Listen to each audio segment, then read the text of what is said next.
கஷ்டாதே சிருஷ்டி சேஷ்டா பகுதர பவ கேதாவஹ ஜீவ பாஜாம் இத்யேவம் பூர்வம் ஆலோசிதம் அஜிதமயா நைவம் அத்யாபி ஜானே நோ சேஜீவா கதம் வா மதுரதரமிதம் த்வத்வபுஷ் சித்ர சார்த்ரம் நேத்ரைஷ் ஸ்ரோத்ரைஷ்ச பீத்வா பரமரச சுதாம் போதிபூரே ரமேரன். கஷ்டாதே சிருஷ்டிச்சேஷ்டாம் பகுதரபவம் கேதாவஹா ஜீவபாஜாம். கஷ்டாதே சிருஷ்டிச்சேஷ்டா பகுதரபவம் கேதாவஹா ஜீவபாஜாம்.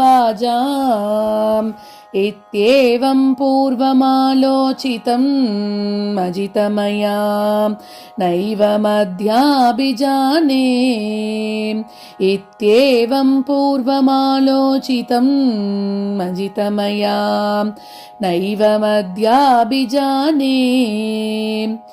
நோ சேஜீவாः கதம் வா மதுரதரமிதம் த்வத்வபுஷித்ரசார்த்ரம்.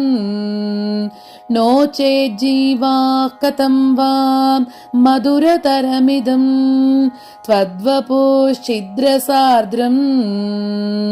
நேத்ரைः ஸ்ரோத்ரைश्च பீத்வா பரமரசசுதாம் போதிபூரே ரமேரன்.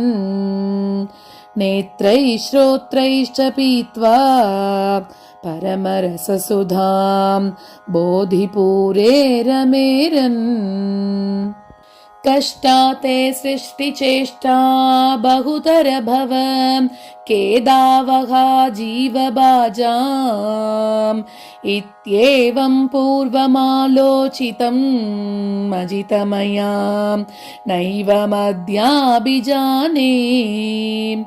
நோ சேஜீவாः கதம் வா மதுரதரமிதம் த்வத்வபுஷித்ரசார்த்ரம்.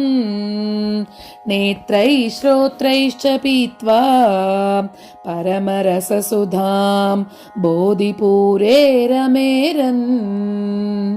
கஷ்டாதே சிருஷ்டிச்சேஷ்டா பகுதரபவம் கேதாவஹா ஜீவபாஜாம். இத்யேவம் பூர்வமாலோசிதம் அஜிதமயா நைவமத்யாபிஜானே. நோ சேஜீவாः கதம் வா மதுரதரமிதம் த்வத்வபுஷித்ரசார்த்ரம்.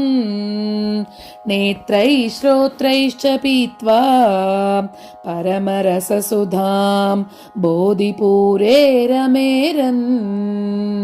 இதுல என்ன சொல்றாரு அப்படின்னா, படைப்பு பண்ணிட்டு இருக்காரு இல்லையா பெருமாள், சிருஷ்டி பண்ணிட்டு இருக்காரு இல்லையா, அந்த சிருஷ்டியே ரொம்ப கொடுமை அப்படின்றார்.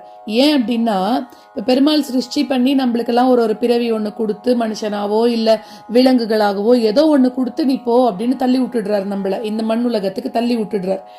அதுல தள்ளி விட்டதுக்கு அப்புறம் நம்ம எவ்வளோ கஷ்டப்பட்டு இருக்கோம். ஒரு நாளும் நம்மளுக்கு எவ்வளோ போராட்டமா இருக்கு இல்லையா. அதாவது இந்த பிறவி அப்படின்னு சொல்லக்கூடிய இந்த சமுத்திரத்தை தாண்டது ரொம்ப கஷ்டம் இல்லையா. அததான் சொல்றாரு இந்த இடத்துல. ஆனா நான் எங்களெல்லாம் ஏன் படைச்ச அப்படின்னு நான் ரொம்ப நாளா நினைச்சுட்டு இருந்தேன், முன்னாடி நினைச்சுட்டு இருந்தேன் அப்படிங்கிறார். இப்ப அப்படி நினைக்கலையா. இப்ப எப்படி நினைக்கிறார் அப்படின்னா, ஏன்னா ஒருவேளை நீ எங்களெல்லாம் படைக்காம இருந்திருந்தன்னா நாங்கெல்லாம் எப்படி உன்னோட இந்த மதுரமான திருமேனிய ஞான ரசமான, அதாவது பெருமாளோட திருமேனி எப்படி சத்து சித்து ஆனந்தம் சச்சிதானந்த வடிவா இருக்கக்கூடிய உன்னோட இந்த அச்சாவதார திருமேனிய எப்படி அனுபவிச்சிருக்க முடியும் அப்படின்ற. அப்போ நீ எங்களெல்லாம் படைச்சதுனாலதான் இந்த அர்ச்சாவதாரத்துல ஒன்ன இவ்வளோ அழகா தரிசிக்க முடிஞ்சுது அப்படின்னு சொல்லிட்டார். எப்படியெல்லாம் பண்ணலாம்? பெருமாளை கண்களால பார்த்து காதால அவரை பத்தி கேட்டு ஆனந்த வடிவமாய் இருக்கக்கூடிய அந்த குருவாயூரப்பனை இந்த பிறவியில தானே, அதாவது நீ கொடுத்த பிறவியில தானே எங்களால உன்னை அனுபவிக்க முடியறது அப்படின்றார். அத அனுபவிக்க முடியறதுங்கிற வார்த்தையை விட எப்படி கண்களால பருகி காதுகளால பருகி அப்படி, அதாவது அப்படியே அந்த குருவாயூரப்பனை நம்ம பருகிறோம், அந்த ஆனந்தத்தை நம்ம பருகிறோம் அப்படின்னு சொல்றார். புரியுறதா? அமுதக்கடலா இருக்கக்கூடிய உன்னோட திருமேனிய கண்களால காதுகளால பருகி அதுல வரக்கூடிய ஆனந்தத்துல மூழ்கி தலைக்கிறோமா. இப்ப அந்த ஆனந்தத்துல இருந்து எப்படி வெளியில வர்றதுன்னு சொல்ல முடியலையா. இதெல்லாம் அந்த குருவாயூரப்பனோட திருமேனிய நம்மளோட கண் முன்னாடி கொண்டு வந்துக்கணும் இல்லையா. முதல் ஸ்லோகத்துல எல்லாம் சொன்னாரே பெருமாள் எப்படி இருக்காரு, அந்த திருமேனியோட அழகு எப்படி இருக்கு, அந்த மாதிரிலாம் ஒன்னொன்னும் நம்ம ஒரு ஸ்லோகத்துக்கு அர்த்தம் கத்துக்கும் போது அந்த குருவாயூரப்பனை அப்படியே நம்ம மனசால நினைச்சுக்கணும். கோயிலுக்குள்ள போறோம், பட்டத்திரி மண்டபம் இருக்கு, எய்தாப்புல குருவாயூரப்பன் எப்படி பட்டத்திரியை எட்டி எட்டி பார்த்தாரோ நம்ம போறும்போது நம்மளையும் வா அப்படின்னு கூப்பிடுற மாதிரி தலைய சாச்சு சாச்சு பாக்குறாரு. அங்க பெருமாள் இத்தினூண்டுக்கு இருக்கார், ஆனா அந்த அத்தினூண்டு பெருமாள் எல்லாரையும் பாக்குறாராம், வா வான்னு கூப்பிடுற மாதிரியே இருக்கு. சோ இதெல்லாம் நம்ம நினைச்சு பார்த்துட்டோம்னா அதுக்குதான் இந்த பிறவியே. சோ இந்த பிறவி கொடுத்தது நல்லதுதான் அப்படின்ற. ஏன்னா அச்சாவதாரத்துல பெருமாளை அனுபவிக்கிற மாதிரி நம்மளால எங்கேயுமே அனுபவிக்க முடியாது. அததான் இந்த ஸ்லோகத்துல சொல்றார். உன்னோட ஆனந்தத்துல மூழ்கி திளைக்கிறோம், அது நீ கொடுத்த பிறவினால மட்டும்தான் முடியும், அதனால நீ எங்களுக்கு பிறவி கொடுத்தது சரிதான் அப்படின்னு சொல்லி முடிக்கிறார். கஷ்டாதே சிருஷ்டி சேஷ்டா பகுதர பவ கேதாவகா ஜீவபாஜாம் இத்யேவம் பூர்வமாலோசிதம் அஜிதமயாம் நைவ மத்யாபிஜானே நோ चे जीवाः कथं वा मधुरतरमिदं त्वद्वपुश्चिद्रसार्द्रं नेत्रैः श्रोत्रैश्च पीत्वा परमरससुधां बोधिपूरे रमेरन्.